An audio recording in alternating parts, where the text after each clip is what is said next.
Salut, bonsoir à tous et bienvenue à cette soucoupe entrepreneuriale du lundi.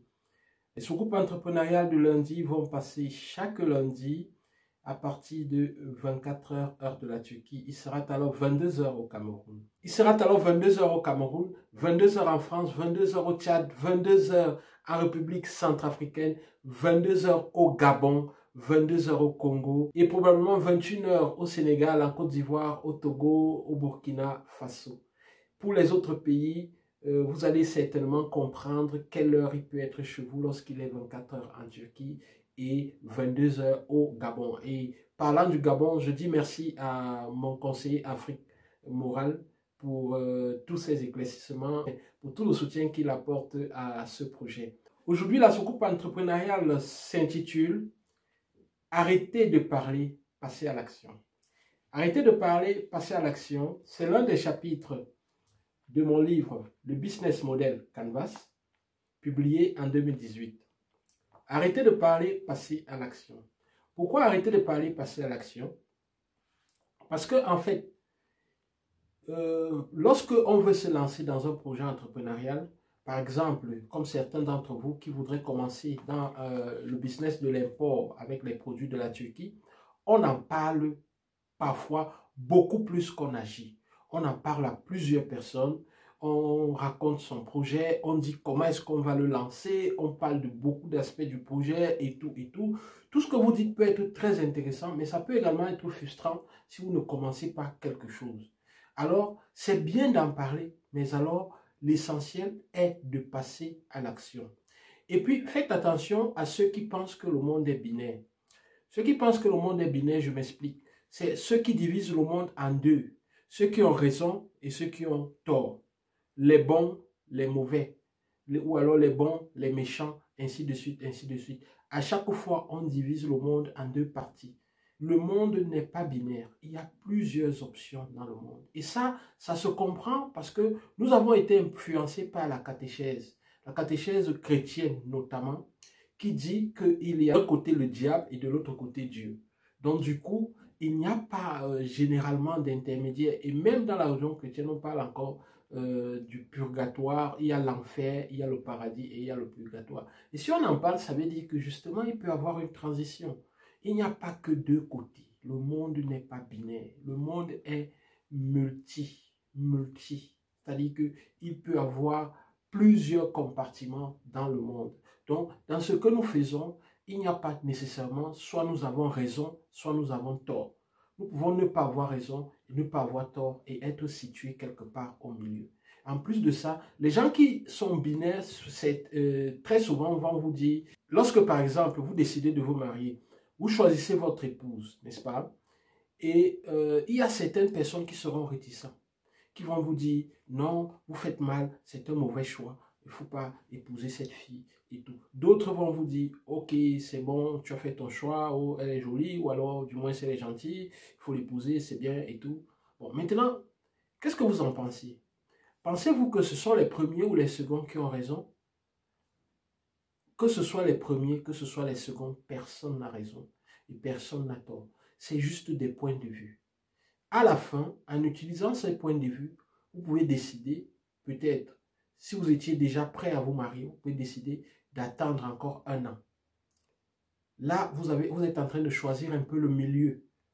D'attendre encore un an avant de vous décider, peut-être de mieux observer encore avant de vous décider. Vous pouvez décider d'annuler le mariage. Vous pouvez décider d'avancer et de vous marier même plus rapidement que prévu. Maintenant, après quelques années, supposons que votre mariage marche très bien. Ceux qui vous avaient découragé, est-ce qu'ils avaient tort? Ils n'avaient pas tort, ils n'avaient pas raison. C'était juste un point de vue. Ça n'a rien à voir avec ce que vous avez fait ou ce que vous n'avez pas fait. Maintenant, s'il arrive que vous divorcez, voici ce que les gens font souvent. S'il arrive que vous divorcez, s'il y avait quelqu'un qui vous avait dit que non, ce mariage ne va pas marcher et tout, il va dire, ah, je lui avais bien dit. Il avait été prévenu.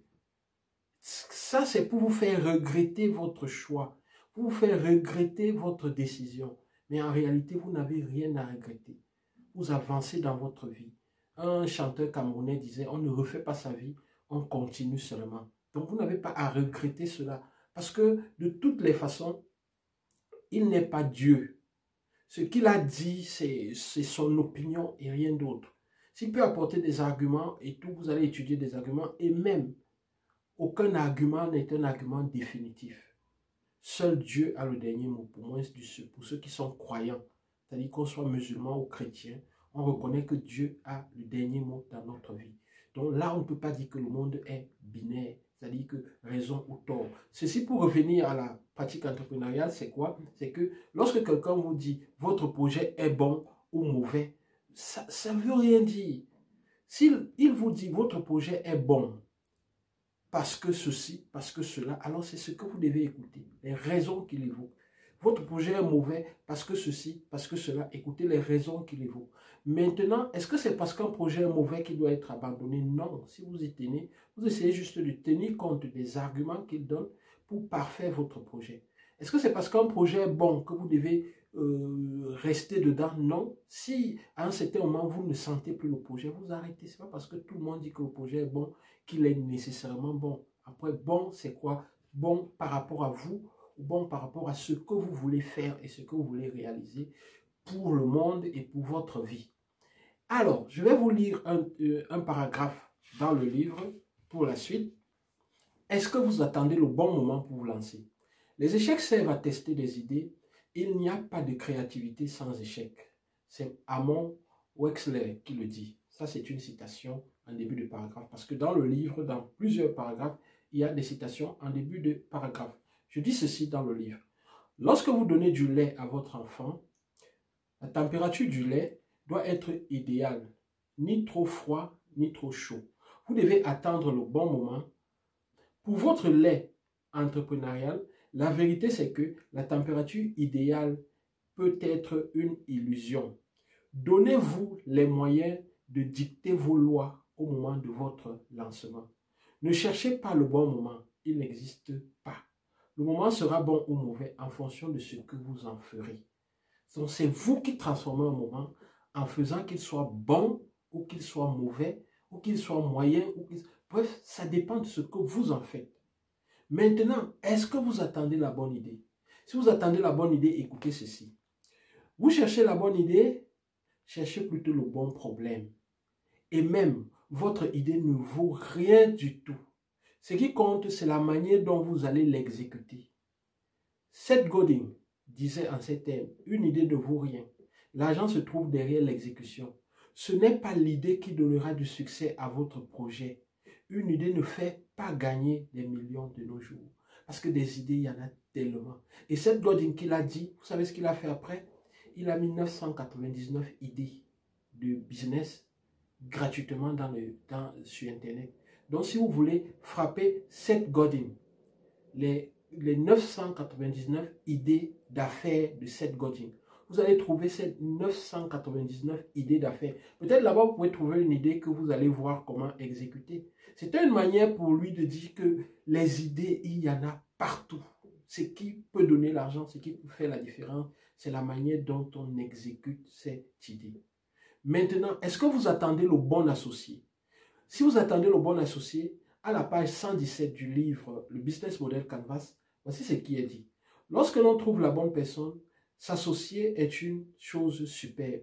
Mais avec ou sans associé, vous pouvez vous lancer dans votre projet. En plus, un associé doit avoir votre vision, partager votre rêve et vous devez lui faire entièrement confiance. Si vous songez un seul instant que votre associé peut comploter contre vous, alors ce n'est pas votre associé. Un associé, c'est quelqu'un à qui on fait entièrement, aveuglement confiance. Tout ce qu'il vous dit, vous croyez, jusqu'à preuve de contraire. Si vous doutez, vous soupçonnez votre associé, ce n'est pas votre associé. Il vaudrait mieux être seul que d'être avec quelqu'un que vous soupçonnez. Attendez-vous que les autres vous motivent. Là, le paragraphe commence encore par une citation. Les choses que tu regretteras le plus dans ta vie sont les choses que tu n'as pas faites. Ça, c'est Steve Jobs qui le dit. Et le paragraphe continue. Vous souhaitez quitter un emploi bien tranquille pour vous lancer dans l'aventure entrepreneuriale. Vous allez sans doute vous heurter à l'inquiétude de votre famille, de votre entourage. C'est bien normal. surtout s'ils ne viennent pas du monde de l'entrepreneuriat. Soyez prudents, mais ne les laissez pas pourrir votre rêve et vos envies. Ne les laissez pas vous faire douter de votre souhait de création d'entreprise. Entourez-vous des personnes qui comprennent ce que vous faites et qui pourront vous soutenir. Éloignez-vous des sceptiques, des saboteurs. Même si ça ne marche pas, ils n'avaient pas raison de vous décourager. Donc même si ça ne marche pas, ils n'avaient pas raison de vous décourager. Parce qu'il s'agit de votre vie et vous êtes la star, vous êtes le roi, vous êtes la reine de votre vie. Et lorsque vous avez un projet, comme mon ami très énergique du Mali, là, rien ne doit vous arrêter. Rien ne doit vous arrêter. Prenez un revolver symbolique, tuez votre boss et avancez. Attention, ne tuez pas votre boss lorsque vous n'avez pas encore engagé le projet et vu comment est-ce que le projet peut marcher. Mais ayez un projet de tuer votre boss et d'avancer. Et pour terminer, je vais vous donner un conseil parce que nous sommes en octobre. Dans le livre, à la page 122, je parle du mois de décembre. Le mois de décembre, voici ce que j'en dis. Écoutez très bien ceci, parce que ça peut vous permettre de mieux vous préparer maintenant pour le mois de décembre. Décembre, 2 points, mois de tous les lancements. Les 2 jours les plus importants de votre vie sont le jour de votre naissance et le jour où vous avez compris pourquoi vous êtes venu au monde. Ça, c'est Mark Twain qui le dit. Quoi que vous fassiez comme activité, et même si vous ne faites encore rien de concret dans l'entrepreneuriat, arrêtons les blablabla et passons à l'action. Ça, je l'ai déjà dit. Savez-vous qu'une campagne de lancement ou de vente de fin d'année peut représenter jusqu'à 30% du volume de vente annuel? Savez-vous que si vous apprenez à tirer parti de la fin d'année, vous pouvez gagner assez pour financer le lancement de votre entreprise? Selon plusieurs études, un quart des ventes annuelles sont réalisées pendant cette période de l'année. Je vois vos yeux briller. Oui, ce n'est pas une exagération. Il y a du potentiel et il est important de tout planifier. Vous avez sans doute remarqué que les entreprises et les entrepreneurs qui savent comment faire du profit ont pour coutume d'organiser pendant les fins d'année des campagnes et des promotions super intéressantes. Pensez-vous que c'est pour vous faire des cadeaux qu'ils le font? Non. Ils savent que la partie du chiffre d'affaires la plus grande et dense se trouve là, piégée dans les 3 semaines des fêtes. Pendant que d'autres entrepreneurs sont encore là à se demander quoi faire pour terminer l'année en beauté, ou pire, ne font souvent rien du tout, je vous invite à être différent pendant les fêtes. Oui, soyez différents pendant les fêtes. Nous sommes encore au mois d'octobre. Ne fêtez plus comme les autres. Trouvez ce qu'ils veulent pour fêter et définissez un canal pour leur offrir cela. Souvent, les entrepreneurs ne savent tout simplement pas comment s'y prendre. Comment définir la bonne formule pour gagner encore plus pendant les fêtes. Si vous n'étiez pas fier de vos offres, ni de la valeur que vous apportiez à votre marché, vous auriez raison de ne rien faire. Mais si en revanche, vous savez que vos solutions aident vraiment vos clients, vous devez leur offrir l'opportunité de se procurer ces solutions-là aux meilleures conditions. Alors, même si décembre n'est pas votre mois de lancement, profitez de ce mois pour booster ou rebooster vos affaires. Vous pourrez dans la restauration, la vente des vêtements enfants, des cakes bio faits maison, élever des poulets à vendre pendant les fêtes, etc., etc. Vous pouvez définir n'importe quel business, mais pendant le mois de décembre, pendant que les autres dépensent, prenez l'argent qu'ils dépensent, évitez de dépenser. Tout peut vous rapporter gros pendant les périodes de fin d'année. Essayez et vous verrez. Ciblez aussi la Saint-Valentin, les fêtes des femmes. Concentrez-vous sur comment gagner l'argent. Vous savez, le capitalisme a créé des moments de haute consommation pendant l'année. Et dans chaque pays, des moments, c'est-à-dire que l'aspect capitaliste fait en sorte qu'on crée chaque fois des poches de dépenses dans l'année. Ceux qui comprennent cela réfléchissent comment est-ce que pendant ces poches de dépenses, eux, ils peuvent plutôt gagner de l'argent parce que tout le monde veut dépenser. Regardez, pendant les fêtes de fin d'année, tout le monde voudrait dépenser, voudrait acheter quelque chose à offrir, voudrait manger quelque chose, voudrait sortir, s'amuser, voudrait ceci ou cela. Mais réfléchissez, qu'est-ce que les gens aiment le plus pendant les fêtes de fin d'année? Qu'est-ce que les gens consomment le plus? Qu'est-ce que les gens utilisent le plus? Que vous soyez étudiant, élève ou alors travailleur quelque part. Si vous êtes même fonctionnaire ou vous travaillez dans le privé, vous pouvez trouver quelque chose à faire pendant les fins d'année, pendant les 2 semaines ou 3 semaines que durent les fêtes de fin d'année pour, au lieu de dépenser, gagner de l'argent. Donc, profitez des fêtes de fin d'année, lancez votre business et soyez fort. Le moment est venu pour moi de vous dire au revoir et je vous donne rendez-vous lundi prochain pour la prochaine soucoupe entrepreneuriale. Et peut-être nous aurons un invité surprise. Je ne vous en dis pas plus. Au revoir et à très bientôt.